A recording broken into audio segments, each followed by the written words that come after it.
Welcome to GPS, another Zoom version, and this one is high testosterone, folks. Viana is in the process of giving birth, as we've been looking forward to for some time, and Shifra is not able to be with us today, but we trust she will be back with us soon. But we have some high-power testosterone here, and we're going to make a program for you that I think you will enjoy very, very much. And I'm Jon Paulien. I'm a professor of religion at Loma Linda University, and I'll allow my colleagues to introduce themselves. First, Michael. Hi, I'm Michael Kelly, lead pastor of the Mount Rubidoux Seventh-day Adventist Church in Riverside, California. All right, and Nick. Hey, I'm Nick. I'm the youth pastor at the Azure Hills Church in Grand Terrace, California. All righty, and Guillermo. And I'm Guillermo Borda, and I am a PhD student at Andrews University. Awesome. Appreciate you guys being with us today. And we have a very exciting text today, and that is Revelation 12 and verse 17. And I'd like one of you to read that text if you have it in front of you. Okay. I'll grab it. Yeah. I'm reading from the New King James Version, Revelation 12:17. And the dragon was enraged with the woman, and he went to make war with the rest of her offspring, who keep the commandments of God and have the testimony of Jesus Christ. All right. So the dragon here is somebody we have seen all the way along. And the woman is someone we've seen all the way along in this chapter, but the woman kind of disappears. She's mentioned here, but she's not part of the story anymore. So I'm just wondering, what are your thoughts? What happened to the woman? Any ideas? Well, you have that part in the narrative in which the woman flees, right? It flees that when the dragon, in verse 13, the dragon pursued the woman. And then the woman flees. There's these two wings, and then the woman receives help from the earth, and then you arrive to where we are right now in the point of the narrative. Mm-hmm. Okay, so the woman has been central to the story, but what happens to her now? I mean, you would think if the woman represents the people of God, wouldn't she be there at the end time as well?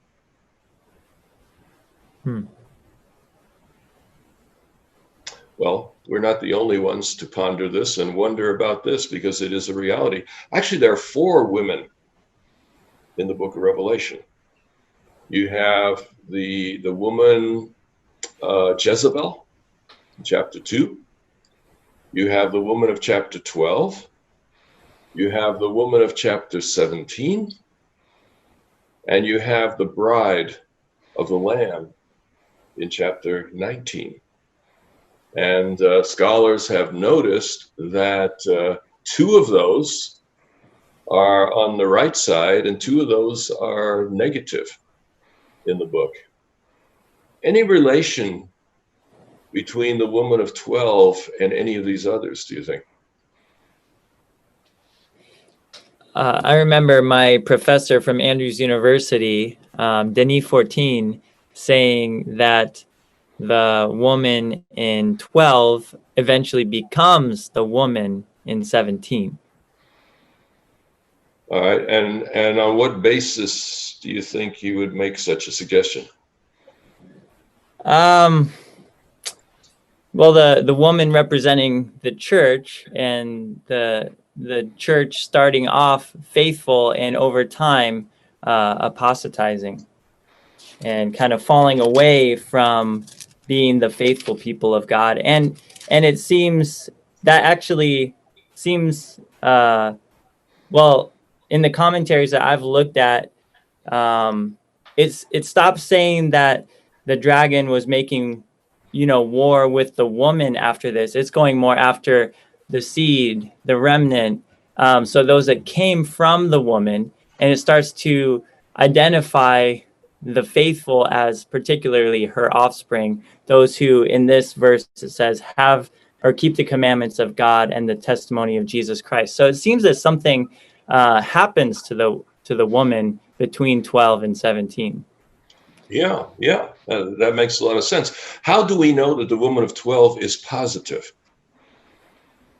Well, in the beginning of chapter 12, we have the description in verses, right in the beginning, let me get there, verses 1 and 2, you have the reference to sun, moon, and 12 stars.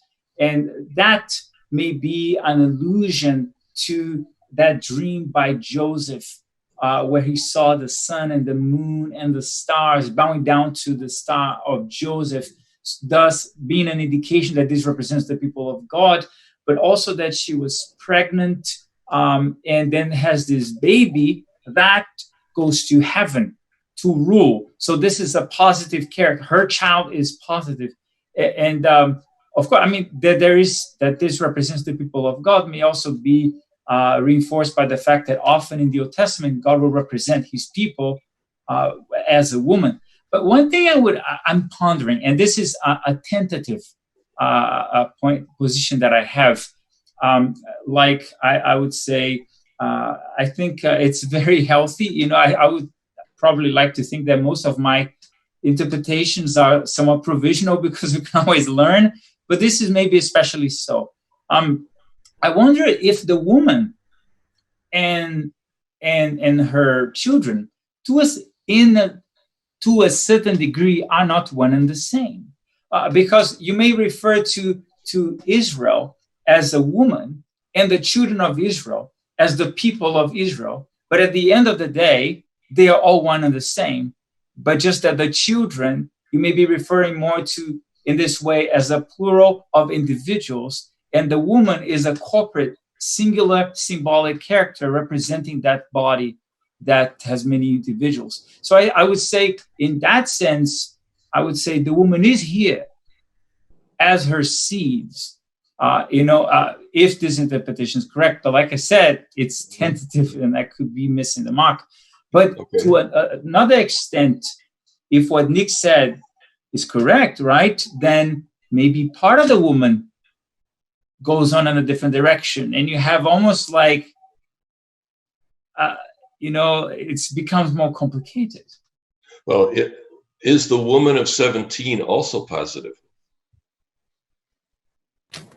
I would think the woman with 17 would be positive because the dragon wouldn't be enraged with her if it wasn't.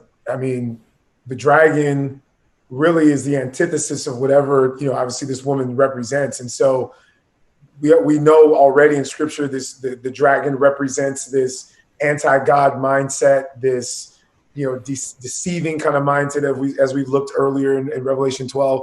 So if he's enraged with the woman, I would think that anyone who comes from that place of evil and deception would be enraged with positivity and truth.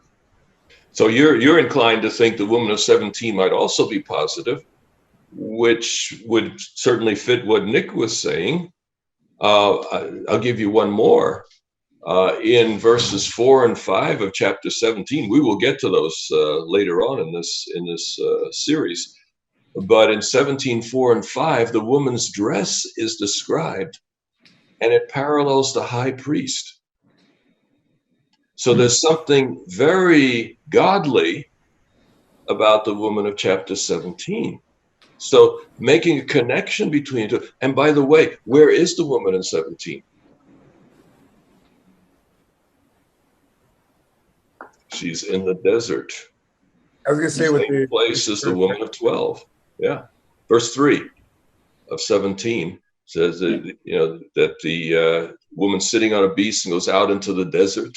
And then she's described like the high priest and so forth. So a parallel between these two women, like Guilherme was saying, let's call this tentative.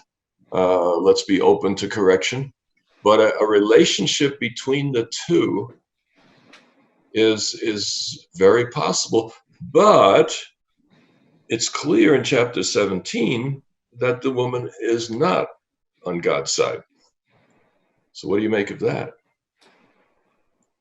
And this is kind of what I was trying to get at, that to a certain degree, the rest of the children of the woman are the woman itself, but there's another side in which, and I'm going to try to clarify the first part just a second, but the other side is that it seems that this woman has split, so to speak, because it is possible, it is at least a plausible interpretation of chapter 12, verse 17, to take this expression, because what's the meaning of the expression, the rest of her children?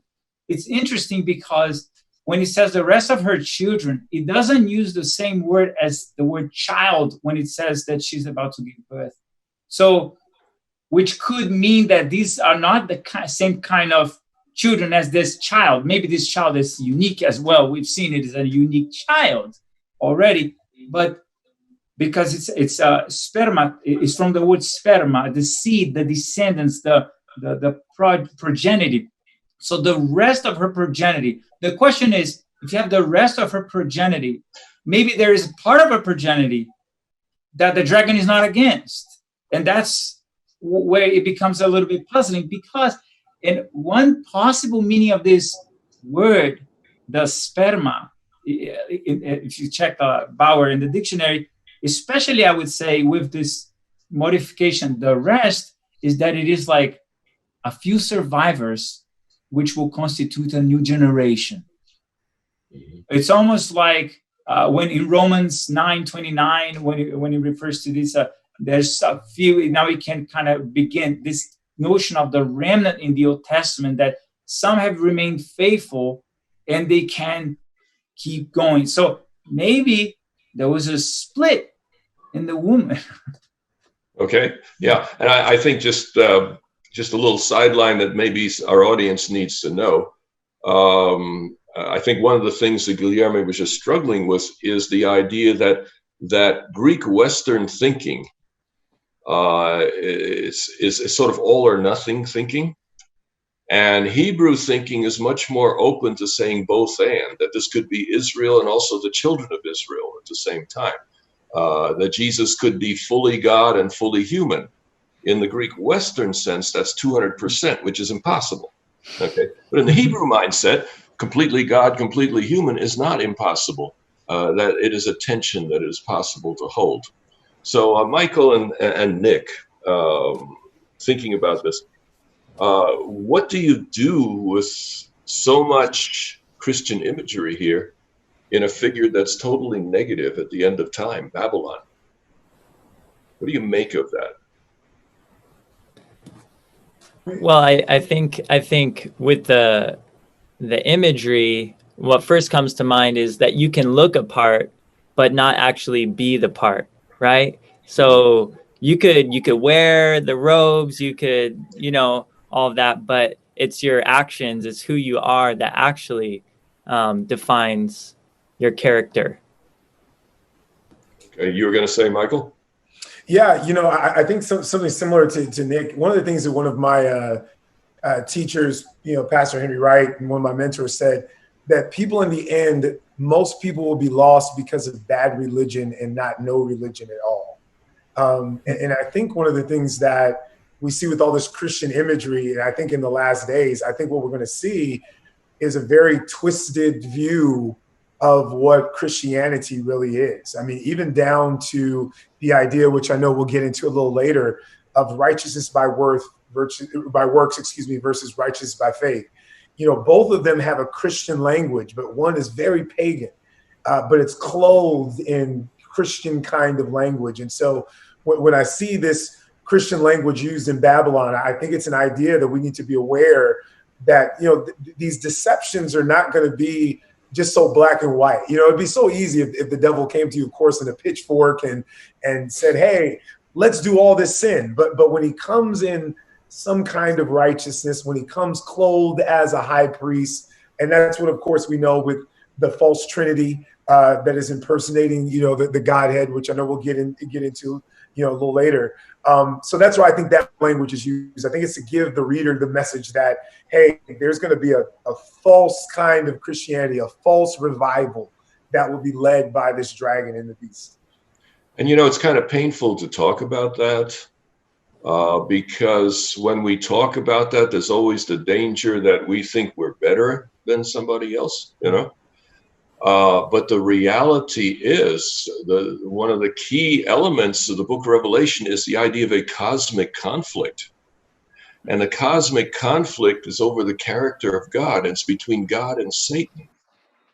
And in Revelation's picture of the universe, which makes a ton of sense, because how do you make sense of a messed up world if God is good and powerful? Well, you make sense of that best when you realize there are other forces at work, and that there are reasons why these forces are given the opportunity to work. And if that's the case, then God and Satan are both at work in every situation. God and Satan are at work in every religion. They're at work in every political party. And by the way, we're talking about politics, which we don't want to talk about, but just in general principle, to commit to one side or the other politically and saying this side is pure and the other side is evil, which I hear way too much of, both ways, you know. The reality is Satan's at work both ways, and God is at work both ways. And scripture is given so we can discern what is truth and what is error. One of the keys to Satan's methodology is deception. He's a shapeshifter, you know, from 7-head, 10-horn beast to 7-head, 10-horn beast with crowns in a different place to a 2-horn beast. And he's constantly shapeshifting and trying to show himself off in a different context. So the idea that you have a pure symbol, a pure woman, woman is conflicted in the Old Testament. Israel isn't always on God's side. And so right within the root of the imagery itself is the possibility for this kind of confusion. And Revelation is telling us that as we approach the end, to simply say, I'm going to pick a side and stick with it and I'll be good, may not be wise. And I got you, Mike, but just a sec. One more thing I need to say. While there's always the danger of putting ourselves up over others when we identify Satan's working in other places, we want to keep in mind that the line between good and evil is not between us and them. The line between good and evil runs down the middle of our own hearts. All right. So to identify evil in the other is useful primarily to help us see the evil in ourselves. You know, Jesus said, it's easy to see the speck in someone else's eye. It's hard to see the beam in our own. So the ultimate goal of harlots in Revelation, of evil beasts, etc., is not so we can say, wow, you know, everybody else must be really bad, but to say, could I be that one? Is it I, Lord? All right, Michael, sorry to run the train here too long. No, it was actually a question, because I think what you said somewhat goes in, I don't know if opposition is the word, but, you know, in, you know, Adventist theology, you know, the woman represents this church, right? And it's the pure church, and it's always under attack. So there's never anything wrong with that woman, you know, it's pure. So I just think I'm just wondering how would you, you know, maybe reconcile some of what we're saying with the idea that, man, you know, this represents this church that has fled and persecution, the remnant of her seed. See, we're the remnant. You know, we don't like to look within the remnant for any kind of, you know, issues and thoughts. I was just wondering your thoughts. Well, I remember a while back, and I should have given you two opportunity. Either of you have something you want to jump in? The only thing I want to clarify is that, I'll be very honest, I was a little bit confused in the beginning of the conversation when you mentioned 17.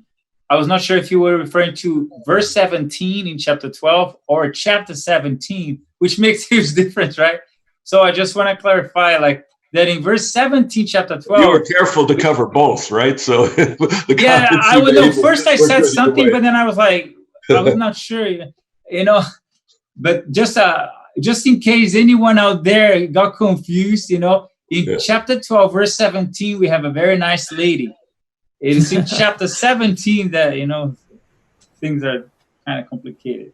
Very good. Well, I just wanted to respond to Michael a little bit here. About 20 years ago, somebody decided to mail a whole bunch of the book, I think it's Bible Readings for the Home Circle. It's a book that's like 100 some years old. And in that book, it had some harsh things to say about the medieval church, which today we would call the Roman Catholic Church. And it was mailed all over Washington, D.C. and surroundings. It hit the AP, Associated Press, CNN, Washington Post, New York Times. Everybody was talking about this scandalous knocking down of another church. And the president of the General Conference was in real concern. We need to have a response to the news media. And he delegated 4 people to write a response, and then they would blend the 4 of them together to send it out. I happen to be one of those 4 people. And so what do you say at a time like that? You know, if somebody takes this stuff and says, I'm going to use it to trash others and feel great about myself, how would you respond? How would you defend such an action? Do you need If do you you need were to asked, defend that action? Yeah. you were asked, Nick, you were asked to make the church look good in the light of one of its members having sent this book out that happened to rub the editor of one of the major newspapers the wrong way. Or I think it was the Associated Press. That gets to all the newspapers. How would you defend what Seventh-day Adventists have taught about the medieval church? Well, I know our natural reaction is to defend. And sometimes I think we don't need to defend. Sometimes I think we need to acknowledge, oh, we made a mistake, whatever the case may be. I don't think I've read that particular book, so I'm not exactly sure what is said. It's standard stuff. It simply got into the hands of someone who wasn't prepared to actually handle it. Yeah. Someone very influential. Right. Yeah. So the question one more time, my first reaction is we don't always need to defend ourselves. Okay. Just let it go. Just don't respond. No. Not just not defend ourselves, but acknowledge inappropriate behavior. I'm always, particularly with some of the things in Revelation with the idea of this woman in the remnant, I'm always surprised with the stance that we take, because we also believe that Laodicea is, representing this, the time period of which we're in and who this church is. And what is the issue with Laodicea? For all intents and purposes, it's an issue of self-awareness. They think that they have all of these pieces to the puzzle lined up, but they're still blind, poor, wretched, and naked. And one of the things I've always, thought where we have to be very careful of, that I think Revelation brings out with this whole idea, even of the clothing and the language, is that you can have all the right information, but not have the transformation. Like, you can have the information on what it is, but not how to treat people. I'm always reminded of a few quotes. Forgive me for not being able to get exactly where they're from, with all the compilations, unfortunately, put together. But I really appreciate when Ellen White says that we are not to worry about what the papacy is up to, but more, what it is that we are up to, in our own lives. And that if we spent more time understanding Daniel and Revelation, we'd actually spend less time attacking the churches that we believe are represented in there, because of the conviction of ourselves. I think that you spoke to earlier, Doc, that we would see ourselves in this whole thing being played out, and how God needs to really wash and regenerate us. Love those comments. I like we bring out the Laodicea. So Seventh-day Adventists, when they read Revelation, they see Revelation 13 and Revelation 17 as being considerably an indictment of institutional Christianity. But at the same time, Adventists have seen the message to Laodicea as an indictment of Adventism. So I think what I put together in this particular piece was the idea of accountability. I said, we need to hold each other accountable. It's okay to hold other people accountable. And it's okay for us only to the degree we're willing to receive accountability from others. We're willing to listen to Catholics, listen to Protestants, listen to Jews and Muslims when they have concerns about Seventh-day Adventists. And so I think what we have seen in Revelation fits to a T the reality of the human condition, is that we're all flawed, and that no church is pure and perfect, except as an ideal. And in recognizing the flaws of others, it is useful to the degree we recognize flaws in ourselves as well. We've got about 3 minutes left here. One other question I had to ask, and that is, the dragon makes war against the remnant. We'll get to the remnant next time. But the dragon makes war with the remnant, but he does it by going away. What's going on there? He goes away to make war. Guillermo, you had a thought on that, I think. Well, earlier. it could be that he's going away to, because he goes, the woman is in the land, the wilderness, and it could be that he's going away toward the sea, because next thing we see, he's standing on the sand of the sea. So it could be that he's going toward the shore, and I don't want to spoil the next scene, but that's when some very interesting things happen when other characters pop up.